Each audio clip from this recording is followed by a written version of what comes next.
85세의 나이로 강 부자의 슬픈 최후가 찾아왔습니다. 무슨 일이 있었던 걸까요?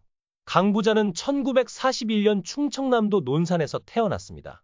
그녀는 7형제 중 5째로 태어났으며 어렸을 때부터 매우 활발하고 호기심이 많아 동네 여기저기를 돌아다니며 들은 소식을 부모님께 자주 전해드렸습니다. 또한 마당에서 동네 아이들을 모아 작은 연극 공연을 자주 열기도 했습니다. 그러던 중 그녀는 대학에 입학해 공부를 하던 중 우연히 탤런트 모집 공고를 접하게 되었고 처음 본 시험에서 놀랍게도 단번에 합격했습니다. 강 부자는 연기자로 첫 발을 내디딘 후 3명의 남자 동기들과 자주 어울렸습니다. 그들은 배우 최정훈, 의자의 남편 김관수, 그리고 지금의 남편인 이무권이었습니다. 같은 기수로 방송국에서 자주 만나게 되었고 이무권은 그럴 때마다 강 부자를 자꾸 놀리곤 했습니다. 이를 본 동료들은 무권이 부자를 좋아하는 것 같아 라고 말하기도 했습니다. 그해 강 부자는 남자를 집으로 데려가게 되었고 그의 어머니는 딸이 그 굴을 데려오는 걸 반대했습니다. 이무권의 어머니는 강 부자를 결혼 상대로 보는 성인이라고 이야기했습니다. 강 부자는 이무권과의 결혼을 결심한 이유를 이렇게 털어놓았습니다. 버스 안에서 이무권이 저에게 결혼을 안 하냐고 물었고 이무권은 제가 결혼하면 나도 하겠다고 답했습니다. 그 말에 청혼을 받았죠. 4년간의 연애 끝에 양쪽 부모님께 인사를 드리기 위해 시어머니를 만나러 가게 되었습니다. 이무권은 강 부자를 서울 정릉의 어느 골목길로 안내했습니다. 인사를 드리러 가는 도중 4살쯤 되어 보이는 아이가 헐렁한 러닝 셔츠만 걸친 채 맨몸으로 뛰어다니고 있었습니다. 그 아이는 강 부자를 보자마자 엄마, 강 부자 온다고 외쳤습니다. 알고 보니 그 아이는 남편과 23살 차이가 나는 막내 시동생이었습니다. 그 집안 사정이 매우 어려워 방 2칸에 6명의 동생들이 나란히 앉아 있었고 강 부자는 그 모습을 보고 내가 이 집의 기둥이 되어야겠다 고 마음먹었습니다. 하지만 나중에 그녀는 그때가 철없었던 시절이었다고 털어놓기도 했습니다. 강 부자와 이무권은 결혼 후 5개년 계획을 세웠습니다. 이 계획은 첫 해에 100색 가전을 구입하고 3년 내에 집을 장만하며 5년 안에 자가용을 사는 것이 목표였습니다. 두 사람은 처음 신혼집으로 전세 10만 원의 다다미 방에서 생활을 시작했습니다. 첫 아이가 기어다닐 시기 즈음에는 전세 25만 원짜리 집으로 이사했으며 이동한 지 얼마 되지 않아 한강은 공사 중이었지만 두 사람은 그곳을 지나갈 때마다 여기가 우리 집이다 라고 말하며 힘겹게 살아갔습니다. 그들의 노력 덕분에 마침내 가난에서 벗어날 수 있었습니다. 강 부자의 남편 이무권은 생계가 안정된 이후 동료 여성 연예인과 호텔에 머물며 사흘씩 집에 들어오지 않는 상황이 발생했습니다. 그녀의 어머니가 아이들을 돌보러 집에 오셨지만 사위는 모습을 드러내지 않았습니다. 그래서 강 부자는 서방이 언제 돌아오는지 를 물었고 그녀는 남편이 술자리가 있다고 둘러댔습니다. 실제로 이무권은 다른 여자와 외출하며 즐거운 시간을 보내고 있었고 강 부자는 남편이 다른 여자와 다방에서 팔짱을 끼고 나와 택시에 타는 모습을 봤지만 화가 나기보다는 아무런 감정도 느끼지 않았다고 말했습니다.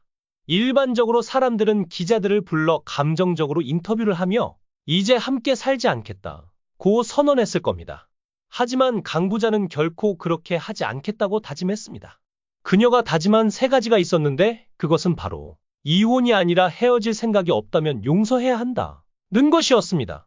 강 부자는 세상에는 어려움을 견디며 살아가는 사람들이 많다며 남편의 심한 외도에도 불구하고 53년간 결혼 생활을 지속할 수 있었던 비결은 그냥 참으며 살아가는 것이라고 말했습니다. 강 부자는 만약 자신과 남편이 이혼했다고 한다면 사람들은 이무권이 참 많이 참고 살았겠지. 강 부자가 좀 성격이 강하지. 그 부인과 살면서 고생했겠지만 이라고 생각할 것이라고 말했습니다. 그러나 실제로는 그녀가 많은 인내심을 발휘해 왔다고 밝혔습니다. 남편은 겉으로는 웃고 온화해 보이지만 사실 매우 무서운 사람이라고 했습니다. 신혼 초 남편이 화가 난 것 같으면 그녀가 말 한마디만 더 하면 물건이 날아오기도 했다고 합니다. 예를 들어 컵을 던지면 장이 부서지고 가락이 휘어지기도 했다고 합니다. 방송에서 늘 긍정적으로 일하던 강 부자는 어느 날 정주영 현대 회장에게 통일한국당 발인 역할을 부탁받았습니다. 강 부자는 그 일에 대해 잘 알지 못했지만 네, 그러겠습니다 라고 답했습니다. 어느 날 그녀는 자주 가던 구두 가게에 들렀습니다. 그곳 사장님이 국회의원이 되셨다며라고 묻자 강 부자는 정말요? 제가요? 라고 깜짝 놀라 되물었습니다. 그러자 사장님이 몰랐어요. 신문에 다 나왔던데요. 라고 말했고 이후 알아보니 정 회장이 대선 출마로 인해 생긴 빈자리에 자신도 모르게 전국구 후보로 등록되어 국회에 들어가게 된 일이었습니다. 하지만 강 부자는 그 당시 국회의원으로 활동했던 것이 인생에서 가장 후회된다고 털어놓습니다.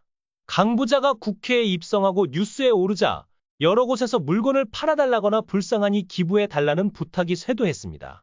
그녀는 이를 거절하지 못하고 하나씩 들어주다 보니 결국 생활비가 바닥나게 되었지만 정치하는 동안에는 오히려 부정적인 이야기만 듣게 되었습니다.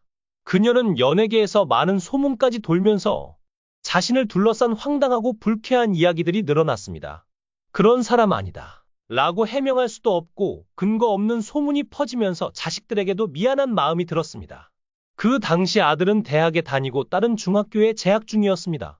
강 부자는 정주영 회장에게 배우 실화를 소개했으며 정 회장은 강 부자에게 신라에게 전달하며 어권을 건넸습니다.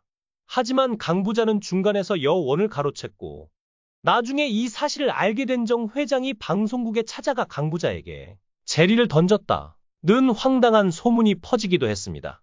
아이들이 강 부자에게 엄마가 정주영 회장에게 재떨이로 맞았냐 고 물으면 그녀는 도대체 내가 무슨 짓을 했길래 이런 소문이 도는지 의아했다 고 말했습니다.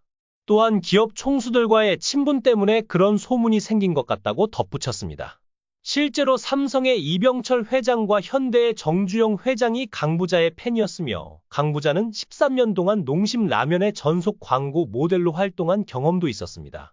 농심 신춘호 회장이 세상을 떠났을 때 강 부자는 빈소를 찾아 그가 자신을 아껴주셨다. 며 늘 존경하던 분이었기에 진시 머린 애도를 표했습니다. 하지만 신춘호 회장뿐만 아니라 강 부자는 지인이나 동료들이 안타깝게 세상을 떠나는 일을 종종 겪어야 했습니다. 수십 년 동안 친자매처럼 지내온 배우 김자옥도 60대에 세상을 떠났습니다. 강 부자는 비 오는 날을 좋아해서 비 오는 날에는 창가가 넓은 카페에서 차를 마시며 이야기를 나누곤 했다. 고 회상합니다. 가을바람이 쓸쓸히 불거나 봄비가 촉촉하게 내릴 때면 여전히 오기가 같이 있으면 좋을 텐데 라는 생각이 든다고 합니다. 배우 전미선이 세상을 떠나기 전날까지 함께 지냈던 강 부자는 미선을 마치 딸처럼 사랑했다고 전해집니다. 강 부자는 미선과 10년 넘게 연극 무대에서 호흡을 맞추며 그녀가 센스 있고 착하며 정이 많고 아다운 배우였다고 기억했습니다. 곁을 떠나던 그 순간에도 강 부자는 미선과의 추억을 소중히 간직하며 많은 이들에게 희생과 사랑을 나누는 사람이었음을 돌아보았습니다. 그녀의 삶은 결코 평탄하지 않았습니다. 남편의 잦은 외도로 고생이 심했으며 그럼에도 불구하고 국회의원이 되었지만 부정적인 평가와 터무니없는 소문까지 감당해야 했습니다. 오랜 세월을 함께한 동료들과 후배들을 먼저 떠나보내야 했던 강 부자의 슬픈 삶을 떠올리면 마음이 아픕니다. 청자 여러분, 이처럼 힘든 시간을 겪고 있는 배우 강 부자 선생님께 뜻깊은 응원을 보내주시기를 부탁드립니다. 이번 영상은 여기까지입니다. 시청해 주셔서 감사드리며 많은 의견을 남겨주세요. 그럼 다음 시간에 또 만납시다.